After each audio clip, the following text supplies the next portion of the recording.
Plusieurs Africains qui immigrent au Québec arrivent avec un atout majeur qui est la pratique de la langue française. Avec cet atout, l'Africain nouvellement immigré devrait en principe s'intégrer beaucoup plus rapidement et beaucoup plus efficacement. Malheureusement, la réalité est différente. Partager avec toi 6 freins qui font en sorte que les Africains qui immigrent ne vont pas connaître tout de suite la prospérité. Reste jusqu'à la fin.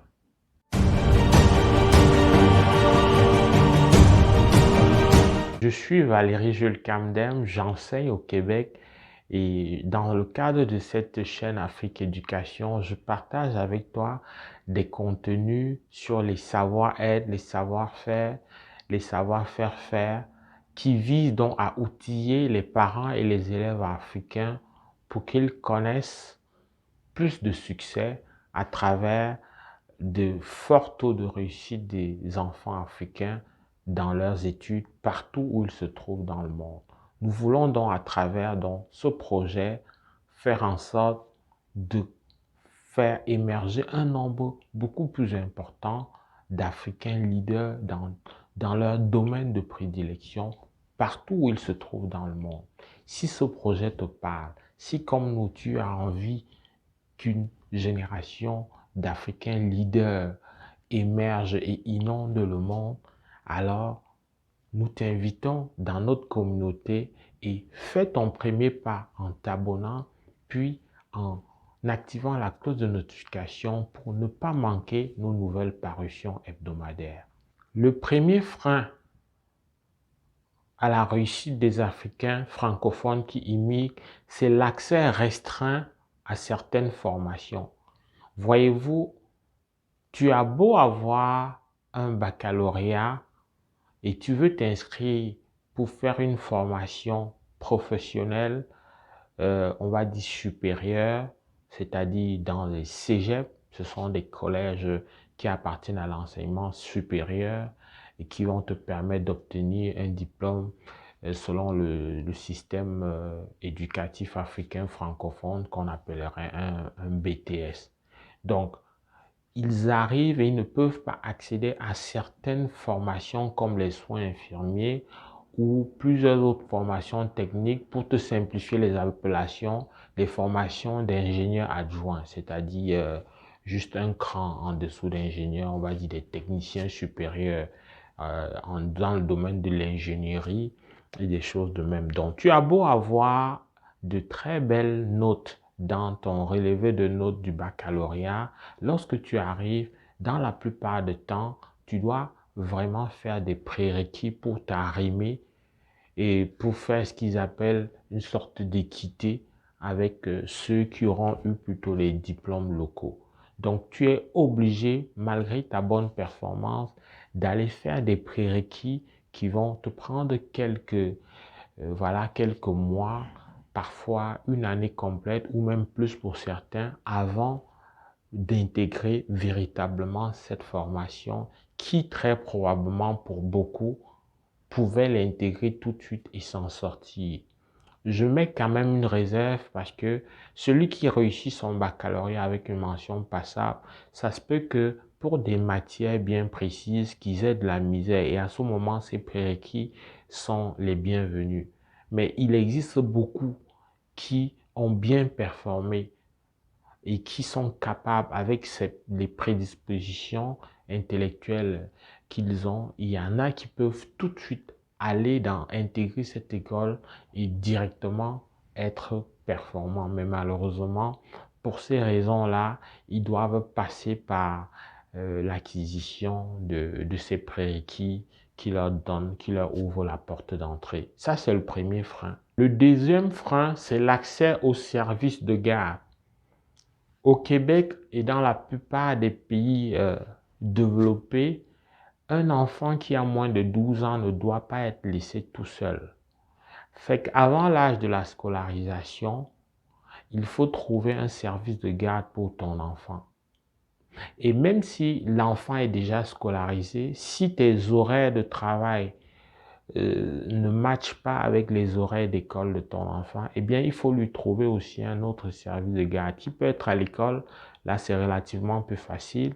Mais si tu as des heures vraiment indues, vraiment au-delà de 18 heures, il va falloir chercher d'autres types de services de garde. Donc, dans les deux cas, que ce soit l'enfant qui n'est pas encore en l'âge d'être scolarisé ou l'enfant qui est scolarisé mais qui a besoin d'assistance, de présence d'adultes si tu es au travail, ben c'est un grand frein. C'est un grand frein ici au Québec. Pourquoi? Parce que malheureusement, les critères pour accéder à des services publics de garde sont des critères discriminatoires. Ce n'est pas mon avis personnel, c'est un avis officiel qui est d'ailleurs récent. La vérificatrice du citoyen sur la question a fait un rapport qui montrait clairement que les CPE, c'est-à-dire les organismes publics qui accueillent les enfants en service de garde, avaient des critères qui étaient discriminatoires, dont la discrimination sautait à l'œil. Je vous épargne les détails, mais sur la fiche, ça visait en tout cas à travers les questions, le formulaire, à vérifier si tu as une attache ici. À travers ce formulaire, on peut bien voir clairement la différence entre celui qui a une attache bien ancienne au Québec versus celui qui vient d'arriver ou qui est arrivé récemment.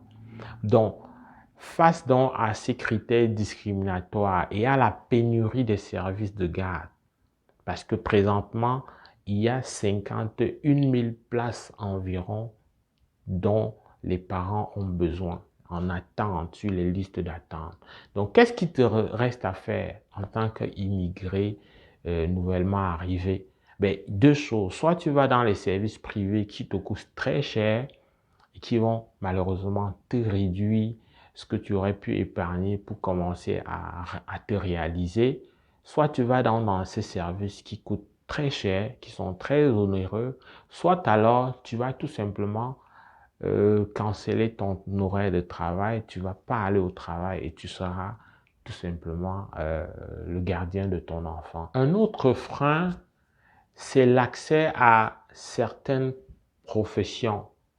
Eh bien, lorsque tu es professionnel en Afrique, orthopédagogue, tu es soin infirmier, tu es médecin, tu es ergothérapeute, tu es je ne sais quel autre, tu es psychologue.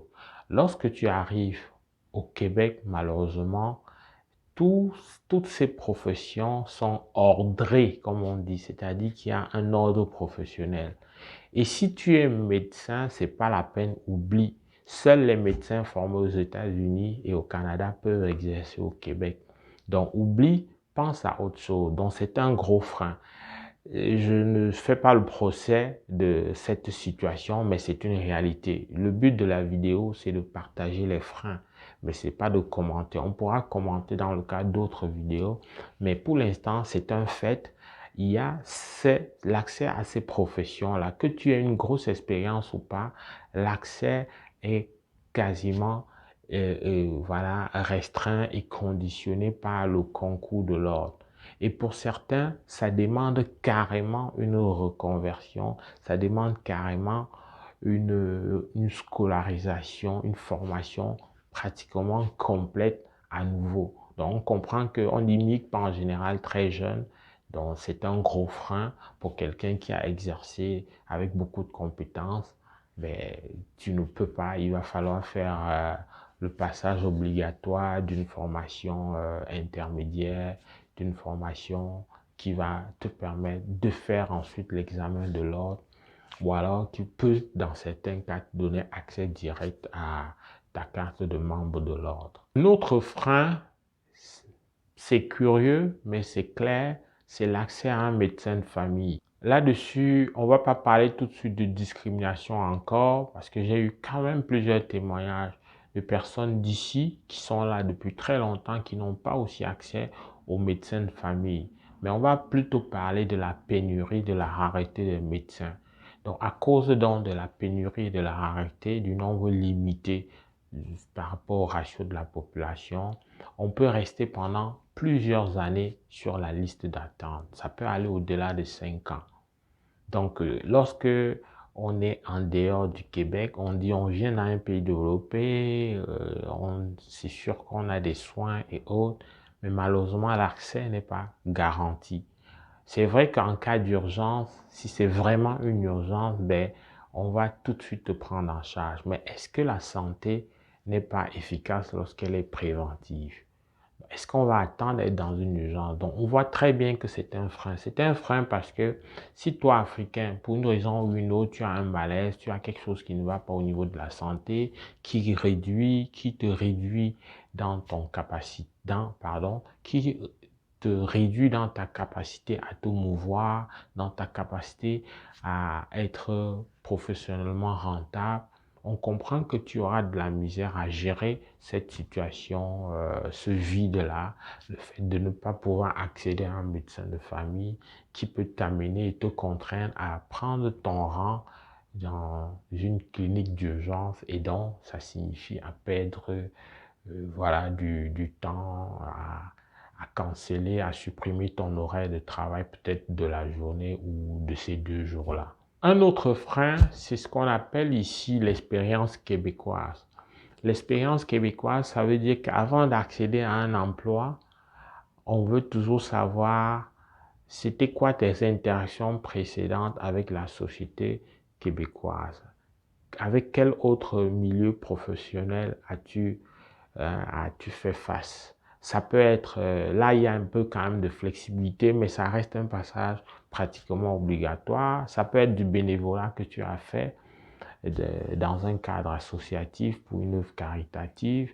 Ça peut être, voilà, un emploi de fortune comme ça que tu as rapidement exercé et qui est susceptible d'être reconnu comme l'expérience québécoise. Ça peut aussi être une formation, mais vous comprenez que même si tu es très performant, si tu es très bon dans ton domaine, c'est un passage obligé dans des métiers à peu près acceptables, dans des métiers à peu près de qualité. Donc, il faut faire ce passage-là par une expérience québécoise qui peut te prendre quelques semaines ou alors quelques mois parfois. Sixième et dernier frein que je partage avec toi, c'est incontournable, c'est reconnu de tous, c'est le climat.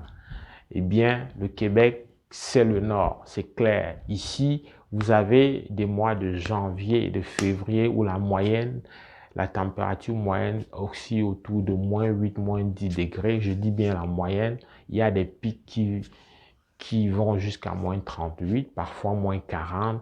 Mais ces 2 mois-là, et de plus en plus, le mois de novembre aussi, en tout cas, si on se réfère aux dernières années, ben, toute cette période est hyper froide. Il y a pas de comparaison. Donc, ça rompt avec ce climat doux et ensoleillé de l'Afrique, ce climat tropical. On rompt avec ça et puis on s'installe dans ce qu'on peut appeler un congélateur, n'est-ce pas, en pleine nature. Donc, il faut faire face à ça et c'est un gros frein.